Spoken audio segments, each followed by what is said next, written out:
Salam kerahiman. Hari ini kita ketemu lagi tanggal 12 Februari. Kita akan baca dari 774 dan 781. Tetap ya, temanya bulan Februari mengenai kasih. Kita mulai dalam nama Bapa dan Putra dan Roh Kudus. Amin. 774. Oh Yesusku, aku tahu dengan baik sebagaimana demam diukur dengan termometer dan demam tinggi mengungkapkan suatu penyakit yang serius. Demikian juga dalam kehidupan rohani. Penderitaan adalah termometer yang mengukur kasih kepada Allah yang ada dalam suatu jiwa. 781. Kasih tidak mengenal takut. Ia melintas melewati semua paduan suara para malaikat yang berjaga di hadapan tahta Allah. Ia tidak akan takut terhadap siapapun. Ia sampai kepada Allah dan terbenam di dalam Dia sebagai satu-satunya hartanya. Para kerub yang berjaga di Firdaus dengan pedang bernyala tidak memiliki kekuasaan atas Dia. Oh kasih yang murni terhadap Allah, betapa besar dan tiada tara Engkau. Oh, kalau saja jiwa-jiwa memahami kekuatan-Mu. 774. Lucu ya, saya juga baru sadar apa yang dikatakan oleh Suster Faustina. Demam diukur oleh termometer. Kalau kita badan rasanya nggak enak, kita ambil termometer ya. Selain coba di dahi juga coba untuk tahu persis tubuh kita itu berapa derajat. Dan kalau ternyata melebihi normal berarti badan kita demam. Dan kalau demam tinggi berarti ada sesuatu yang nggak beres di dalam tubuh ya. Ada yang infeksi, ada yang harus ditindaklanjuti. Dan ternyata Suster Faustina bilang demikian juga dengan penderitaan. Dengan kehidupan rohani dikatakan ya. Kita semua sedang belajar bagaimana menata, membangun kehidupan rohani kita masing-masing.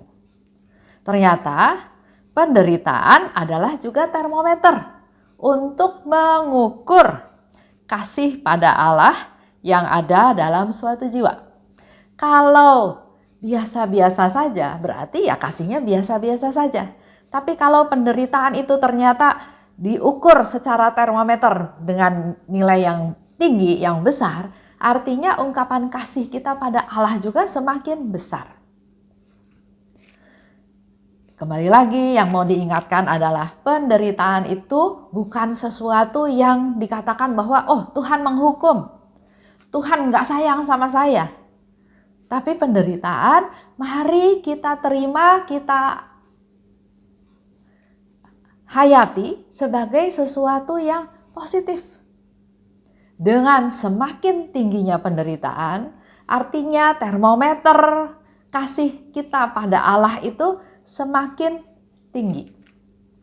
Selama penderitaan itu dianggap diterima sama kita sebagai sesuatu yang kita terima. Bukan kita hindari, bukan kita tolak, bukan kita marah-marah. 781, kasih tidak mengenal takut. Jadi kalau kita mengasihi Allah atau kita mengasihi seseorang juga nggak perlu takut. Karena dasarnya kasih, nggak perlu takut salah, nggak perlu takut diomongin, nggak perlu takut. Ia tidak takut akan apapun terhadap siapapun. Jadi kasih itu tidak takut terhadap apapun dan terhadap siapapun. Ia sampai kepada Allah dan terbenam di dalam Dia sebagai satu-satunya hartanya. Kalau kita punya kasih, maka kasih ini akan sampai kepada Allah. Dan kasih kita akan terbenam di dalam Dia, di dalam Tuhan. Para kerub yang berjaga di Firdaus dengan pedang, bernyala pun tidak punya kekuasaan atas kasih tersebut. Jadi ada kerub, kita bayangkan ya, ada kerub di surga berjaga dengan pedang yang bernyala, juga nggak bisa menghalangi kasih untuk sampai kepada Allah. Kasih itu jauh lebih kuat dan tidak perlu takut akan apapun. Oh, kasih yang murni terhadap Allah. Betapa besar dan tiada tara. Kalau saja jiwa-jiwa memahami kekuatan-Mu. kekuatan kasih, kekuatan cinta tersebut. Jadi di sini Suster Faustina mau katakan bahwa saya mengasihi Tuhan, saya nggak perlu takut apa-apa. Tapi begitu pula kasih yang dari Tuhan yang kita terima, itu saja kalau kita memahami kasihnya Tuhan, maka ada kekuatan yang luar biasa yang besar yang Tuhan berikan kepada kita. Sehingga di sini dikatakan kalau saja jiwa-jiwa memahami kekuatan kasih yang dari Tuhan itu. Contoh ya, orang yang sungguh-sungguh mencintai, pasti dia berani berkorban untuk orang yang dicintai tersebut. Ada kekuatan yang bisa dia andalkan, dia pakai untuk bisa menanggung segala macam penderitaan tersebut. Contoh ya, ada seorang istri. Dia menikah dengan suaminya. Punya anak, usaha suaminya dari mulai nol, sama-sama dirintis, makin lama makin berkembang, makin berhasil. Karena usaha suaminya makin besar, sedangkan si istri juga punya anak, akhirnya dia fokus untuk kerja di rumah sebagai ibu rumah tangga. Dia enggak bantu lagi suaminya di kantor. Nah, di sini mulai terjadi masalah. Suaminya merasa hebat, merasa berhasil, masih muda tapi sudah sukses. Godaan datang. Ada teman-temannya yang mengajak foya-foya, yang mengajak minum-minum, yang mengajak ke bar, ke karaoke. Nah, di sana mulailah ketemu dengan penghibur-penghibur ya. Akhirnya diajak judi, banyak hal yang dalam tanda kutip nggak termonitor sama si istri karena dia percaya 100% sama suaminya. Memang suaminya bukan tipe yang seperti itu. Tapi setelah tahu masalahnya, dia marah ya, dia protes juga, dia nggak terima juga. Apalagi dia dengar suaminya bahkan bukan hanya pergi jajan, tapi suaminya sudah pelihara seorang wanita. Jadi dia mau datengin rumah daripada si wanita peliharaan suaminya tersebut. Tujuannya untuk supaya kasih tahu bahwa suami saya itu punya keluarga, punya istri, punya anak. Anak-anak kan perlu orang tua, anak-anak perlu ayah. Itu tujuannya ya, bukan mau marahin atau mau hal-hal yang lain.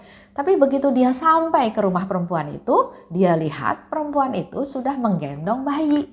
Langsung dia pikir, kalau saya kembali rebut suami saya, nanti si bayi itu juga jadi nggak punya ayah. Padahal bayi itu kan nggak salah. Akhirnya dia pulang.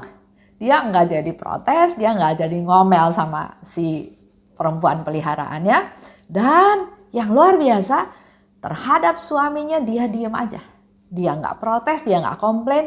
Dia tetap berlaku seolah-olah suaminya itu jujur sama dia 100%. Yang menjadi kekuatan dia untuk tidak marah, tidak protes itu adalah bahwa saya mengasihi anak saya. Saya juga pasti yakin tahu si perempuan itu juga pasti mengasihi anaknya. Begitu pula dengan suaminya. Suaminya pasti juga mengasihi anak-anak yang dari saya, dia katakan ya. Tapi suaminya juga pasti mengasihi anak yang lahir dari perempuan itu. Dan anak-anak itu nggak berdosa, nggak bersalah. Itulah kekuatan yang dia punya. Anak ini tidak berdosa. Dia tidak boleh mengambil hak daripada anak tersebut walaupun dia tahu suaminya melakukan kesalahan. Di samping itu dia tahu sebetulnya suaminya itu adalah orang baik. Bisanya sampai seperti itu pasti ada kelemahan. Karena dia sungguh-sungguh mencintai suaminya, maka dia berharap suatu hari nanti suaminya sadar bahwa suaminya salah. Itulah kekuatan dia untuk bisa melihat si suami bukan sebagai orang yang berkhianat, orang yang jahat, orang yang ninggalin dia, orang yang membuat dia menderita, tapi dia melihat sosok suaminya ini adalah orang yang perlu dicintai, perlu dikasihi, perlu disupport, perlu dimaafkan. Itulah alasan-alasannya yang membuat dia kuat. Dan di sini terbukti walaupun dia dimarahin sama mamahnya, sama sepupunya, bahkan sama keponakannya juga dimarahin. Kenapa bersikap seperti itu? Tapi dia bilang, biar bagaimanapun saya mencintai suami saya. Dan saya berharap dengan cinta saya suatu hari nanti suaminya bisa kembali. Bisa sadar bahwa dia salah. Sekarang pun saya sudah maafkan dia. Tapi dia tetap harus menjalani hidup ini karena dia harus bertanggung jawab juga terhadap anak yang dia lahirkan di keluarga lain. Itu salah satu contoh ya.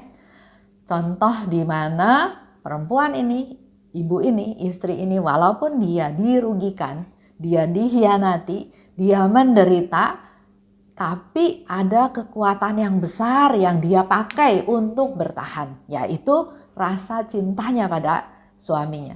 Cinta itulah yang membuat dia lebih kuat untuk mengasihi, mencintai, mengampuni daripada kesalahan-kesalahan suaminya. Itu sedikit cerita tentang seorang istri yang dia katakan, aku mencintai suamiku apa adanya. Senang dan susah, sehat dan sakit. Begitu pula pada saat dia jatuh, pada saat dia masuk ke dalam dosa, saya pun tetap mencintai dia. Memang saya tidak setuju dengan dosa yang dia buat, tapi rasa penerimaan saya ini berasal dari kekuatan yang Tuhan kasih karena saya sungguh mencintai dia apa adanya. Itu sedikit cerita tentang kasih ya. Jadi kalau kita punya kasih yang murni, maka ada satu kekuatan besar yang mungkin kita nggak sadari. Yang seperti tadi Suster Faustina bilang, kalau jiwa-jiwa memahami kekuatan kasih tersebut. Dalam kasih nggak ada ketakutan, nggak perlu takut. Itu yang Tuhan Yesus tawarkan pada kita semua. Kita mengasihi Allah dengan sedemikian rupa dan Allah juga akan mengasihi kita. Dan kita nggak perlu takut dalam menghadapi tantangan hidup sehari-hari. Itu aja, kita tutup ya dengan doa. Dalam nama Bapa dan Putra dan Roh Kudus. Amin. Oh luka kerahiman, oh hati Yesus, sembunyikanlah aku di dalam lubuk hatimu. Laksana satu tetes darahmu sendiri. Dan jangan biarkan aku terlepas dari situ selama-lamanya. Kurunglah aku di dalam lubuk hatimu, dan ajarlah aku mencintai Engkau. Tuhan, mampukan aku memahami sepenuhnya siapa dirimu. Bawalah aku masuk ke dalam rengkuhan mesramu, sejauh itu dapat ditanggung oleh kodrat insani. Amin. Dalam nama Bapa dan Putra dan Roh Kudus. Amin. Salam kerahiman.